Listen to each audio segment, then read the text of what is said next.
Ça s'oublie vite. Et ça se retrouve vite aussi. C'est simple d'oublier, mais c'est simple de se rappeler.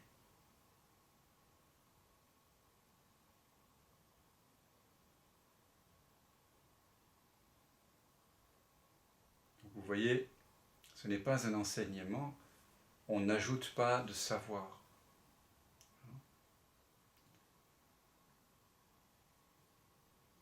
On voit. C'est une invitation à voir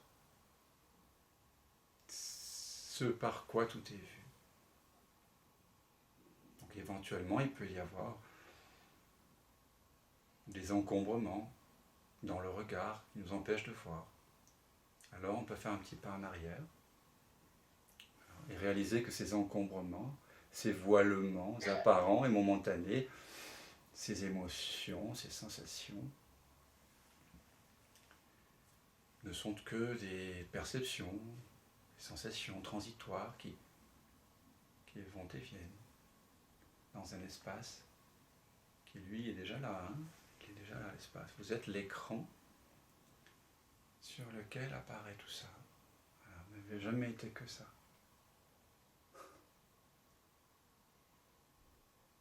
C'est incroyable de découvrir que ce que je suis réellement n'est pas dans le temps, ni dans l'espace.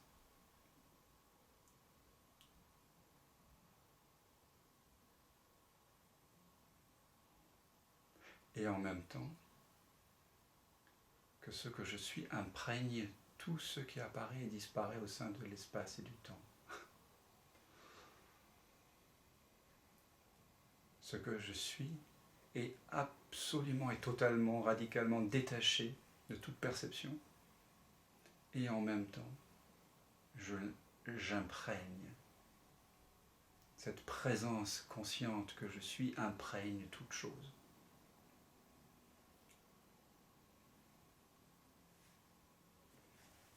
Anne-Marie, tu es bienvenue pour poser ta question. Bonsoir. Bonsoir Dan, bonsoir tout le monde.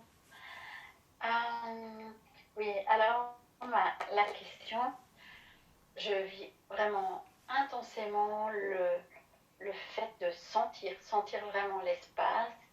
Je vois tout ce qui apparaît là et c'est vraiment quelque chose, c'est très intense. Et en même temps, quand je ressens dans le corps physique, il y a comme une identification à de nouveau au mental, à croire à quelque chose lorsqu'il y a une sensation physique qui est un peu plus désagréable. Oui, c'est effectivement pour cela que je passe beaucoup de temps, comme tu le sais, puisque tu as fait le stage de 9 jours, à prendre le temps d'accueillir toutes ces émotions, toutes ces sensations qui, nous semble-t-il, ont un pouvoir plus intense qu'une télé, qu'une statue ou qu'un arbre, Ouais. pour nous faire croire que ça apparaît à une personne et pas à l'espace. Ça semble. Et donc c'est pour ça qu'on prend, comme tu le sais, beaucoup de temps pour accueillir ces émotions. Quand l'émotion n'est pas accueillie, comme les doigts là, apparaissant, disparaissant dans l'espace, qu'est-ce qui se passe? L'émotion arrive, hop, blocage. Donc l'émotion, c'est arrêté. L'émotion, c'est un mouvement comme la main là. Voilà, pour les gens qui regardent pas, qui écoutent, je fais traverser l'écran par une main. L'émotion, tout d'un coup, arrêt sur image, on fait pause. C'est ça quand on a une sensation encombrante. Donc quand ça fait pause, ça veut dire que j'ai oublié la vision sans tête. Donc, ramène ton attention maintenant vers l'espace qui voit tous tes amis, hein, cet espace dans lequel apparaissent tous ces visages, l'ordinateur ou le support, dans lequel apparaît la pièce. Et vois que cet espace dans lequel apparaissent les couleurs est le même espace dans lequel apparaît la voix de Dan ou les sons. Est-ce que tu vois que cette présence, est-ce que tu pressens que la présence dans laquelle apparaissent les couleurs n'est pas une présence différente de celle qui accueille la voix de Dan et les sons? C'est complètement la même. D'accord. Ouais, Maintenant, réalise que cette présence dans laquelle apparaissent les couleurs, parce que les yeux sont ouverts, dans laquelle apparaissent les sons, parce que tu es doté de 2 oreilles qui apparemment fonctionnent, c'est la même présence dans laquelle apparaissent les sensations de la peau, les fourmillements du visage, les chatouillis dans la plante des pieds, je ne sais pas, les sensations des cuisses, du bas-ventre, des épaules, de la langue, de la mâchoire, du cuir chevelu.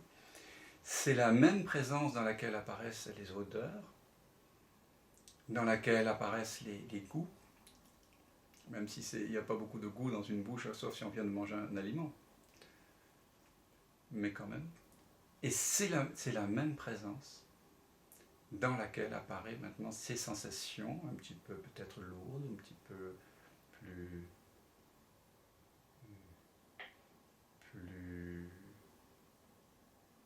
émotionnelles. Plus dense. Ouais. Mais c'est très clair. Je te remercie beaucoup parce que ça a mis... lorsque j'oublie la présence, oui. Et que je mets mon attention ailleurs, oui. Alors il y a une identification. Et lorsque je reviens, je sens clairement à l'intérieur l'espace qui est exactement le même et qui accueille vraiment toute sensation.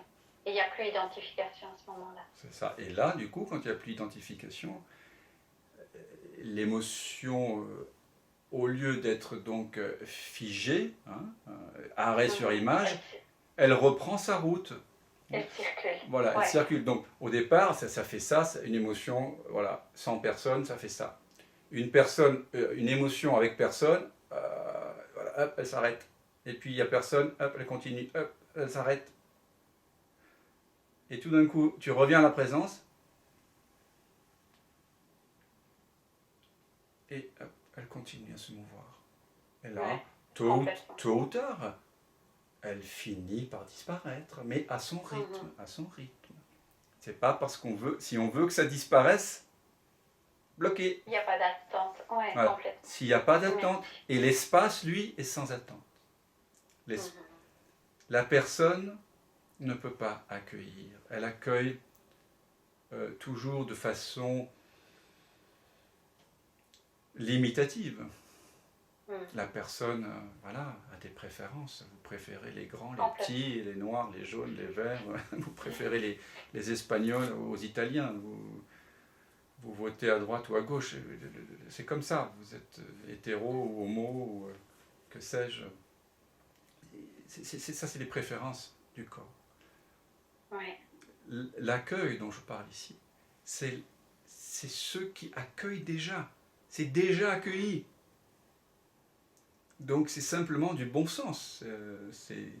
L'espace a déjà tout accueilli, y compris, bien sûr, les résistances du personnage. Le fait que le personnage préfère la montagne à la mer. C'est déjà accueilli ici. Quand on revient ici, il n'y a plus de résistance. Et donc les émotions, elles poursuivent leur route. Mais bien sûr, c'est pas parce qu'on revient dans l'espace que pouf, en général, il n'y a plus d'émotion. Parfois, ce déploiement se fait avec une certaine lenteur dans le corps. Mais par contre, ça bouge. C'est la même chose quand j'officie comme guérisseur, entre guillemets, ou par exemple, ça peut être une émotion, ou ça peut être, par exemple, le zona, pour lesquels ça a pas mal marché, eh bien la douleur ou les tendinites, poser les mains, des mains impersonnelles, est incroyable. Voilà, une personne qui pendant 1 an a toujours eu mal à l'épaule, toujours à l'épaule au même endroit, enfin à peu près. Tout d'un coup, cette douleur est écoutée depuis une présence qui ne veut rien. Elle commence à circuler dans le coude, dans l'épaule, et dans le poignet. C'est très étrange. Les médecins vous ont dit « Ah non, non, mais elle est dans l'épaule parce que c'est marqué sur le scanner. » Oui, mais vous, quand vous faites l'expérience, elle se balade. Et quand elle se balade, en tant que guérisseur, j'ai toujours remarqué que c'est le moment où elle commence à se libérer. Après, je n'ai pas fait de test randomisé en double aveugle sur 40 000 personnes, hein, mais bon, c'est de l'expérience observationnelle, comme dirait le professeur Raoult, si ça vous dit quelque chose. Voilà. Mais ça marche aussi, hein. Ça a une validité scientifique, paraît-il, hein, selon les méta-analyses. Mais en tout cas, dès que les choses se mettent à se mouvoir, ça veut dire que c'est vivant. Ça veut dire que c'est vu à partir de l'espace. Parce que c'est laissé libre. Ça, c'est le signe. Dès que ça s'arrête, hop, dans le corps, contraction, ego. Ça veut dire que je ne regarde pas à partir de la vision sans tête. J'accueille avec un mais. Je dis oui, mais. Voilà. Je sens la différence alors. J'ai vraiment senti la différence. Merci beaucoup, Dan. Merci à toi. À bientôt. À bientôt, Anne-Marie. À bientôt.